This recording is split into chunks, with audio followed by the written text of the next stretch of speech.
Story 1. The best revenge story I've ever seen was against a nightmare of a neighbor. Let's call him Fig Jim, short for Foolishly Important Guy, Just Ask Me. Fig Jim was one of those people who moved into a new neighborhood, immediately picked fights with every neighbor around, and then, when things got too heated, would just move again and start the whole cycle over. In his mind, of course, everyone else was the problem. To give you an idea of just how awful Fig Jim and his wife were, after 10 years of causing constant trouble with every neighbor, they finally decided to move to a new home. But, in classic Fig Jim fashion, they had to pull one last ridiculous stunt before they left. While they were packing up their house, Fig Jim accidentally dropped their bird bath, shattering it to pieces. But instead of owning up to it like a normal person, he decided to call the police and claimed that my father had come over in the middle of the night, wearing a balaclava, and broke their bird bath for no reason. The police showed up, we explained what really happened, and they left. This sort of nonsense had been going on for over 10 years with them, just constantly stirring up drama. They were just terrible people overall. But here's where the real story starts. One day, Fig Jim's neighbor, Jim, who lived behind him, got a bizarre legal document. Fig Jim was planning to sue Jim over a tree in Jim's yard. Fig Jim claimed that the roots from Jim's tree had somehow grown 20 meters downhill and damaged his pool pump and the pipes connected to it. Jim wasn't about to take this lying down. In his defense, he called in a plumber, who also happened to be a friend, to dig up the trench and check the roots, and Jim didn't hold back on this. He went all out. There were 15 people on site, with heavy equipment like bobcats, making it the most elaborate and expensive trench they could dig. Here's the best part. After the trench was dug, they sent the roots off for DNA testing to confirm where they came from. And guess what? The DNA test revealed that the roots weren't from Jim's tree at all. They were from Fig Jim's own tree, which was much closer to the pool pump. Who could have guessed, right? When Fig Jim lost the case, not only was his lawsuit thrown out, but he was also held liable for Jim's legal fees and all the costs associated with clearing Jim's name. This included the plumber and the lab work. In the end, Fig Jim was slapped with a $30,000 bill for all the work Jim had done to prove his innocence. It couldn't have happened to a nicer guy. Bravo, Jim.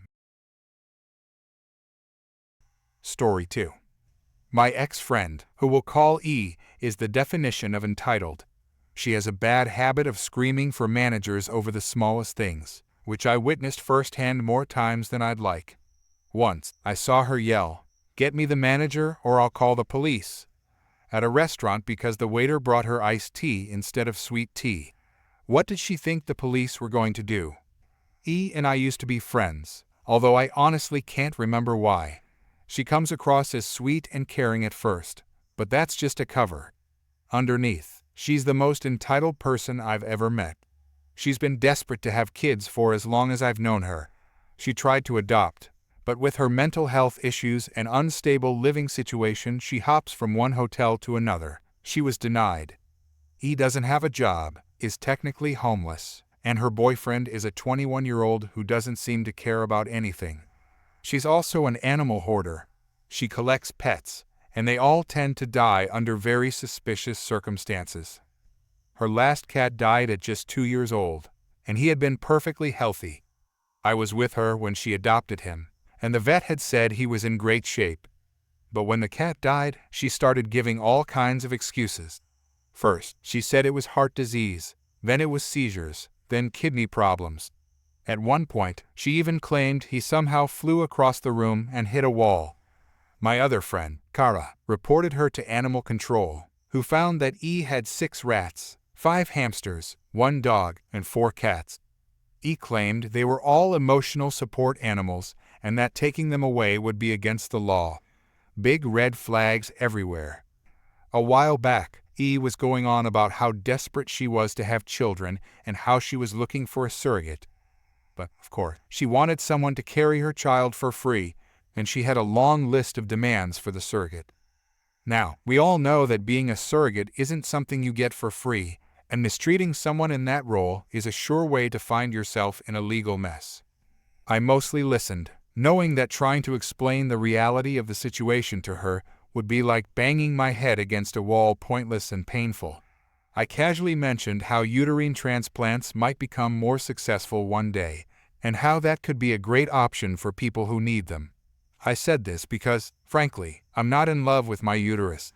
I don't plan on having kids, and I've thought about donating it to someone who needs it. But, despite being 27, no doctor will consider taking away my ability to have children because they think I'm too young to make that choice. Anyway, not the point. I made a joke about donating my uterus to someone who actually wants kids since I'm not planning to use it. That's when E piped up, "Yeah, you could give me your uterus so I could finally have a child." At first, I thought she was joking, but she wasn't. We had a falling out not long after that, thankfully, and I figured we could just go our separate ways quietly. I was wrong. E decided to take it to Facebook, tagging me in posts saying I had legally agreed to give her my uterus or be her surrogate. I never said anything of the sort. Now, she's got her friends messaging me, accusing me of giving her false hope and causing her emotional distress. E is even threatening to sue me for my uterus and for causing her extra trauma by not following through. I'm honestly just confused and baffled. I mean, how can she afford a lawyer if she can't even afford food for her many pets? Are lawyers suddenly cheaper than I remember? But seriously, I'm pretty sure you can't sue someone to give up a body part, right? Especially when no legal agreement was ever made. Luckily, I have a family friend who's a lawyer, and he's already offered to help. He even set me up with a meeting with a colleague of his in case this mess actually escalates. I doubt it'll go anywhere, but E is definitely having a very public meltdown over our friendship ending. Oh, and I wish I could say this was made up, but it's not. E has a history of threatening people over ridiculous things. She once threatened to call Child Protective Services on someone she disagreed with online. She even bragged to me about doxing their address and calling Child Protective Services because, according to her, the person spent more time arguing with E than watching their child. The person in question had a 14-year-old child, not a toddler or a baby. Yeah, E is definitely not mentally stable, and this whole situation is just another example of her completely losing it over nothing. Story 3. My younger brother got married 12 years ago, and since he and his wife aren't religious, they chose to have their wedding and reception at a tithe barn on a country estate. For their wedding present, my dad decided to go for something unique. Instead of booking multiple wedding cars, he arranged for a single car to take them from the venue to their hotel. As a surprise, he also planned to hire a helicopter to take the bride and her dad from my parents' house where she was getting ready to the venue. After the ceremony, the newlyweds and both of our families would each get a 10-minute flight. I was tasked with finding a helicopter hire company. We found one that seemed good, and they came out to inspect both my parents' property, which has a 6-acre field next to the garden, and the venue to make sure they could safely land and take off. Everything checked out, so my dad signed the contract and paid the 50% deposit. 3 weeks before the wedding, the company called back, claiming they couldn't land at either location after all, and that they would be canceling the hire. They said they'd refund the deposit after their next invoice pay run at the end of the month. Cue my dad losing his temper. By the end of the day, he got his money back. Then, we were in a mad scramble to find another helicopter company. In rural Lancashire, helicopter firms aren't exactly easy to come by. After a few stressful days, we found a company that was more than happy to fly to both locations. They were cheaper and a lot more relaxed than the first company. When we explained why we were booking last minute, they even told us we weren't the first ones to be let down by that firm. Now, here's where the petty revenge, which was honestly unintentional, comes in.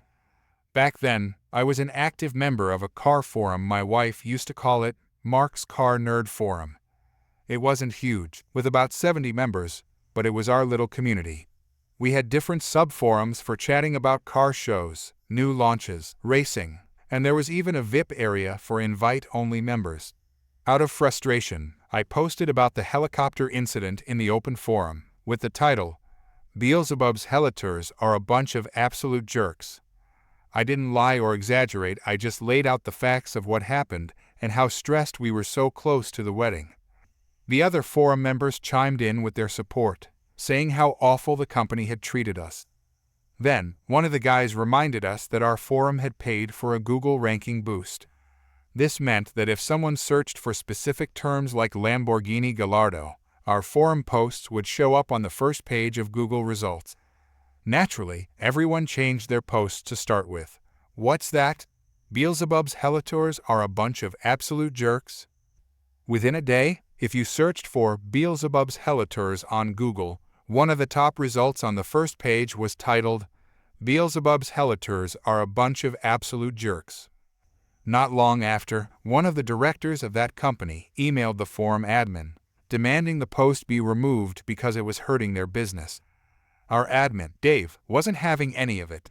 He told them that unless they could provide solid proof that my account of events was false, the post would stay up. The company then threatened legal action, to which Dave responded by locking the post and adding this message: "Beelzebub's helitors have threatened to sue Mark's Car Nerd Forum to remove this post.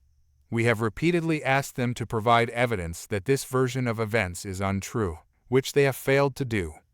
Until they can prove otherwise, this post will remain as a true account of how our member was treated by them."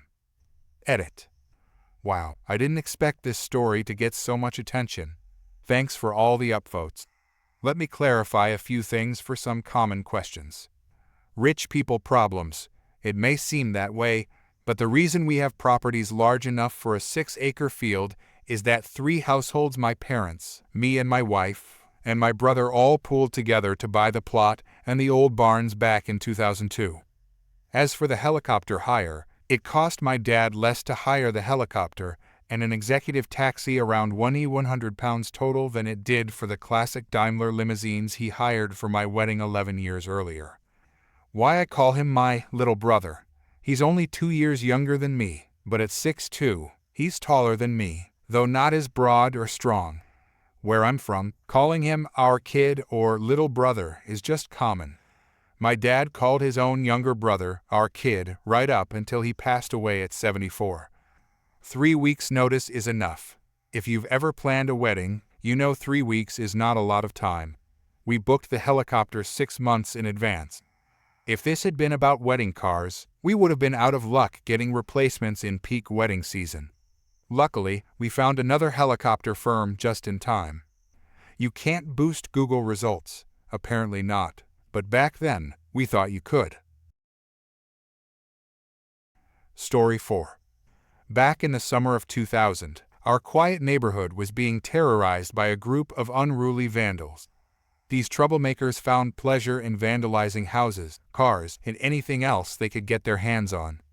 My father's prized possession, his Grand National, became one of their favorite targets.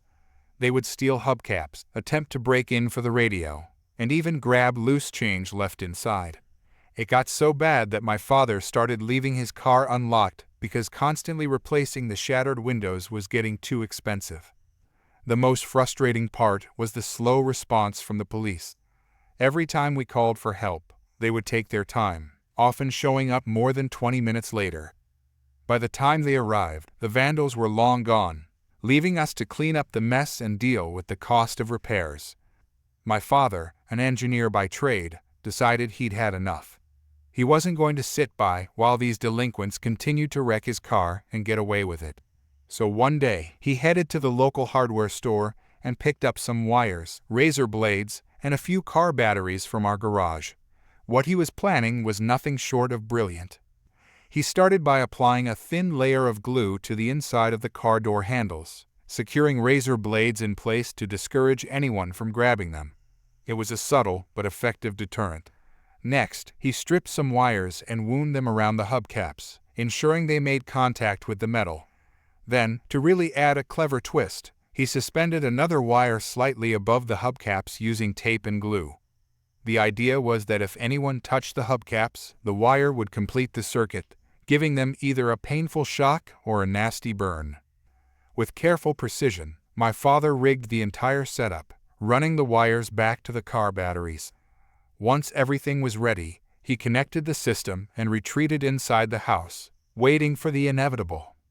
As night fell, my father cracked the windows slightly so he could hear any signs of activity. Sure enough, sometime after midnight, the troublemakers returned. They must have thought they were in for another easy score, completely unaware of what my dad had in store for them.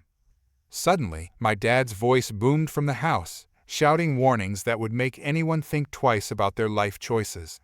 Startled, the vandals tried to flee, their hurried footsteps echoing down the street as they scrambled to get away. The next morning revealed the aftermath. Bloodstains surrounded the car door handles, and a trail of blood led down the driveway. One of the hubcaps showed signs of melting, likely from the heat generated by the wire, while the others remained untouched. It was clear that those vandals had learned a painful lesson. After that night, they never returned to our neighborhood. They must have shared their horrifying experience with others, warning them to stay far away from our street.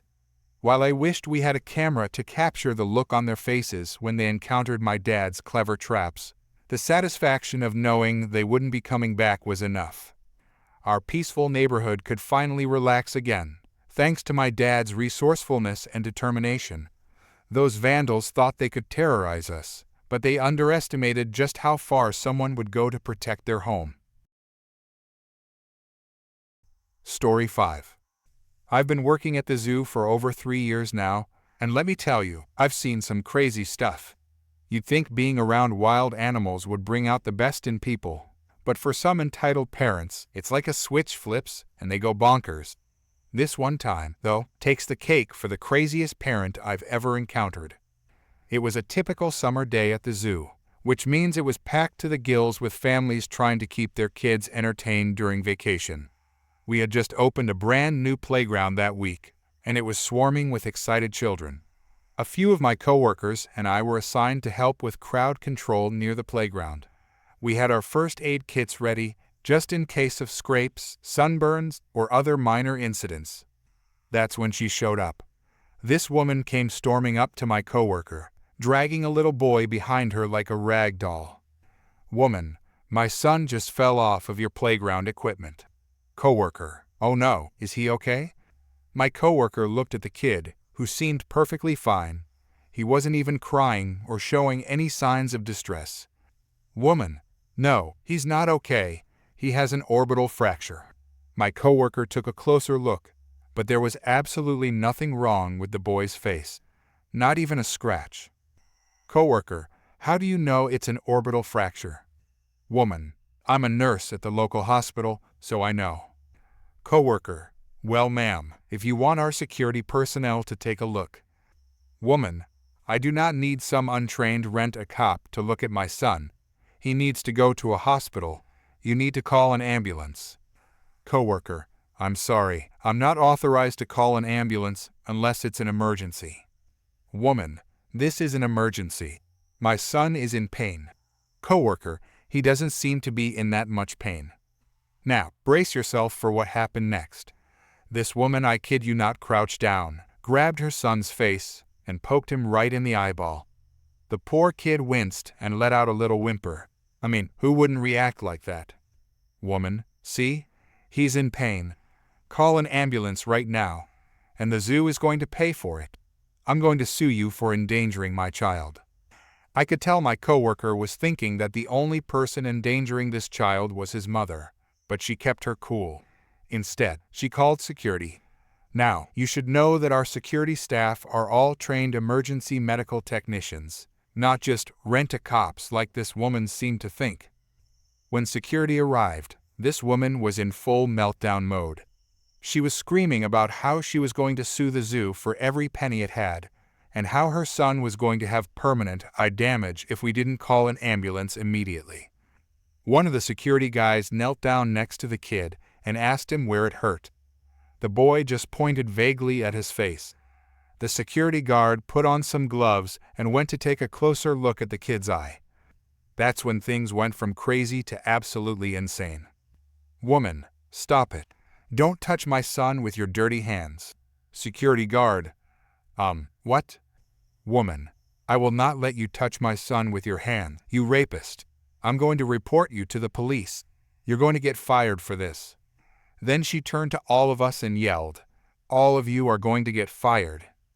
After that outburst, she grabbed her son and stormed out of the zoo, with a security escort following close behind to make sure she actually left the premises. I've had my fair share of strange encounters working at the zoo, but this one takes the prize for the most bizarre interaction I've ever had with another human being. I can't help but wonder about that poor kid. I really hope he managed to grow up into a decent person despite his mother's influence. Working at a zoo, you expect to see some wild behavior from the animals. But sometimes, the wildest creatures aren't the ones in the cages. It's the entitled parents who think the world revolves around them and their precious little angels. This woman, though, she was on a whole other level of entitlement and delusion. I've seen parents try to feed the animals, ignore safety barriers, and even attempt to take selfies with dangerous creatures. But accusing a security guard of having penis hands, that's a new one. I mean, where do you even come up with something like that? The craziest part is, her kid seemed totally fine. He wasn't crying or showing any signs of pain until his mother literally poked him in the eye. If anything, he looked more embarrassed by her behavior than hurt from any imaginary fall. I often wonder what happened after they left. Did she actually try to sue the zoo? Did she take her son to the hospital for his non-existent orbital fracture? Or did she just move on to the next place where she could cause a scene and demand special treatment? One thing's for sure, though. That day gave all of us zoo employees a story we'll be telling for years to come. It's become a sort of legend among the staff. Whenever we have a difficult guest now, someone always chimes in with, "Well, at least they don't have dirty hands." Story 6. I've had my fair share of strange encounters, but nothing quite compares to the saga of my ex-friend. Let's call her E. She's the epitome of entitlement, and at 35 years old, she still throws tantrums like a toddler. I've witnessed her scream for managers over the tiniest things. Once, I saw her threaten to call the police because a waiter gave her iced tea instead of sweet tea. Can you believe it? E, get me the manager or I will call the cops. Waiter, ma'am, I'm so sorry. I'll get you the sweet tea right away. E, no, I want to speak to your manager now. Me, E, come on, it's just tea. Let's not make a scene. E, you don't understand. This is unacceptable. I couldn't help but wonder what she thought the police would do about tea. It was embarrassing to be seen with her in public. Despite her outward appearance of sweetness, E is probably the most entitled person I've ever met. She's desperate for children but struggles with fertility. When she tried to adopt, she was denied due to her mental health issues and unstable lifestyle. You see, E doesn't have a job. She's technically homeless, and her boyfriend is a 21-year-old who's not exactly winning any maturity awards.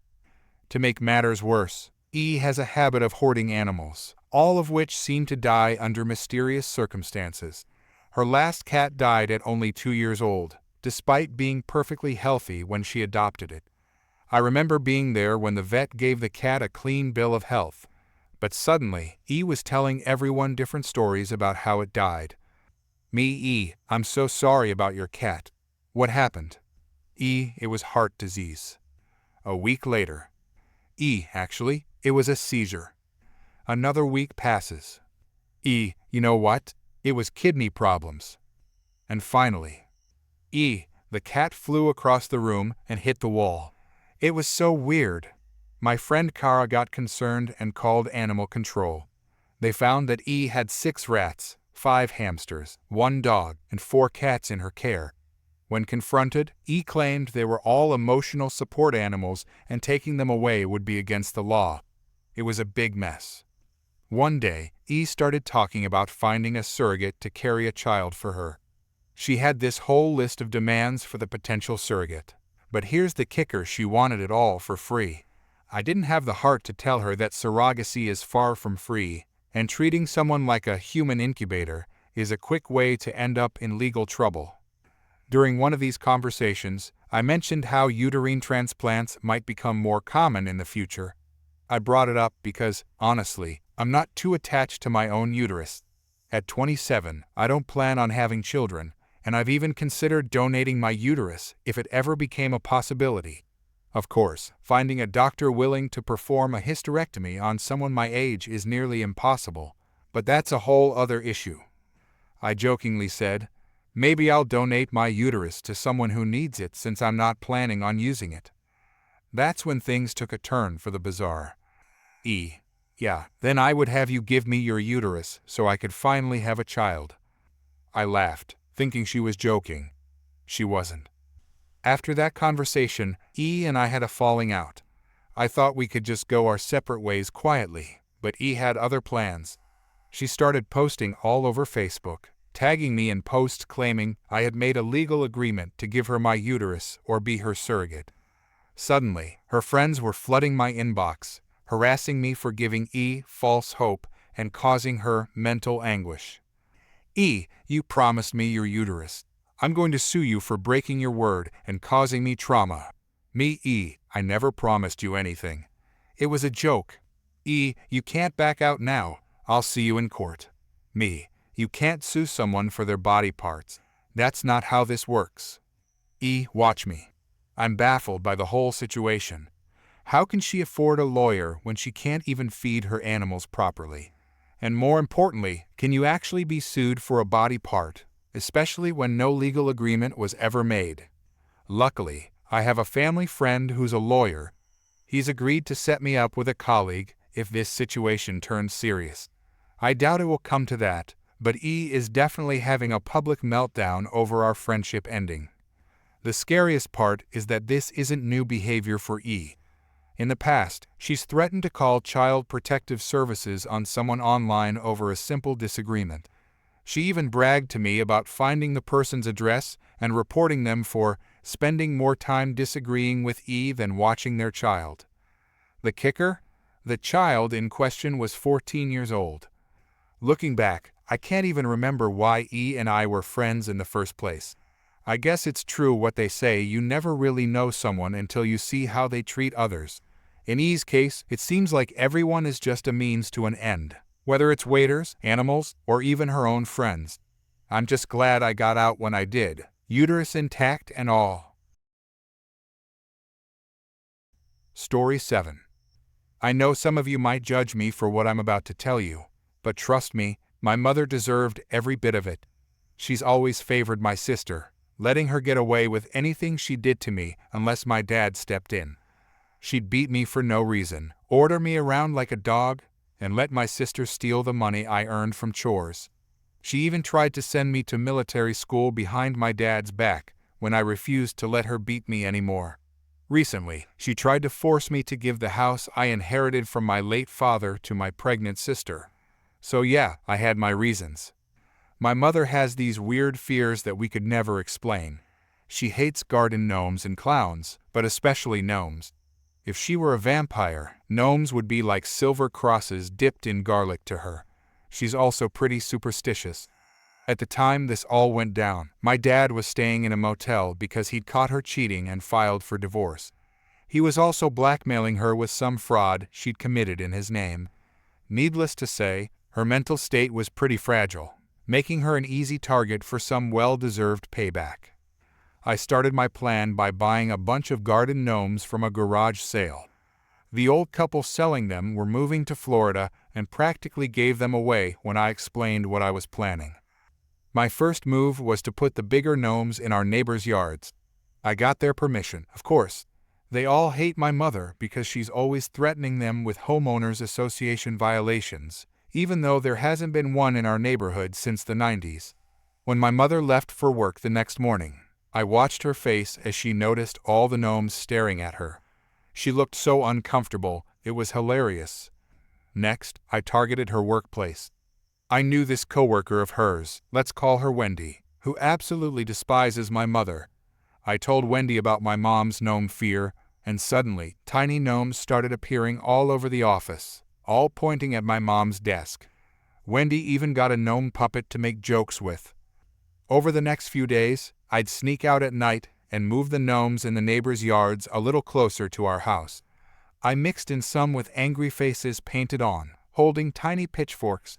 My mom started parking on the street to avoid looking at them, so I put an angry one in the backyard peeking over the fence at her bedroom window. I heard her freak out when she saw it in the morning. Me, Mom, are you okay? What's wrong? Mom, those things, they're everywhere. Me, what things? The gnomes? They're just lawn ornaments, Mom. Mom, no, they're not. They're evil. Can't you see they're watching us? For a change of pace, I set up a prank at her work. I got 2 guys from my high school to carry a large mirror outside her office building. I paid them to bump into her as she was leaving, making it look like her fault. Guy 1, oh crap, lady, that's 7 years of bad luck. Mom, watch where you're going, you idiots. Guy 2, we're so sorry, ma'am. We didn't see you there. Mom, get out of my way before I call security. The color drained from her face when she heard about the bad luck. It was priceless. Then I hired this little person who works as a clown for kids' parties. I paid him to dress up as a gnome and ride a tricycle past our house when my mom was getting home from work. Mom, screaming they're alive. The gnomes are coming for me. Me, Mom, what are you talking about? It's just a guy in a costume. Mom, no, it's not. It's a real gnome. Call the police. She actually called the cops because she thought gnomes were out to get her. They ended up doing a wellness check on her. My mother started complaining to the neighbors about the gnomes, threatening to call the homeowners association. But they all reminded her there wasn't one anymore. Neighbor, there's no homeowners association. Karen, there hasn't been for years. Mom, but there has to be. These gnomes are a violation. Neighbor, there's no law against garden gnomes. Maybe you should calm down. She went full crazy mode and took a hammer to one of the gnomes. The neighbors had to stop her by threatening to call the police. That night, I set up a bunch of gnomes outside our front door like an angry mob. I put the damaged one in front, its face half smashed in. I added some fake spiders and even threw in a plastic Smurf for fun. The next morning, my mom refused to leave the house. Mom, hysterical, they're everywhere. They're going to get me. Me, Mom, it's probably just the neighbors playing a prank. I'll move them so you can go to work. After I cleared the yard, she sped off to work. Conveniently, there was a cop waiting at the end of the street who pulled her over for speeding. I may or may not have called in an anonymous tip about a reckless driver the day before. I stopped moving the big gnomes after that, but the neighbors kept them in their yards for years. It became a running joke that gnomes would keep my mother away. Even after I moved out to live with my dad, people in the neighborhood kept adding more gnomes. Last time I drove through, there were still quite a few around. This wasn't the end of my pranks, though. I had a few more tricks up my sleeve, but those are stories for another time. Let's just say, my mother learned that karma can come in small, pointy-headed packages. Story 8. 13 years ago, a 44-year-old male was incredibly concerned about what was going on in my home while I was at work each day. My ex-girlfriend was a stay-at-home mother with our then 5-year-old daughter because she was born with cerebral palsy and needed extra care and attention. My ex had been abusive towards me for several years at this point, mentally, emotionally, and physically.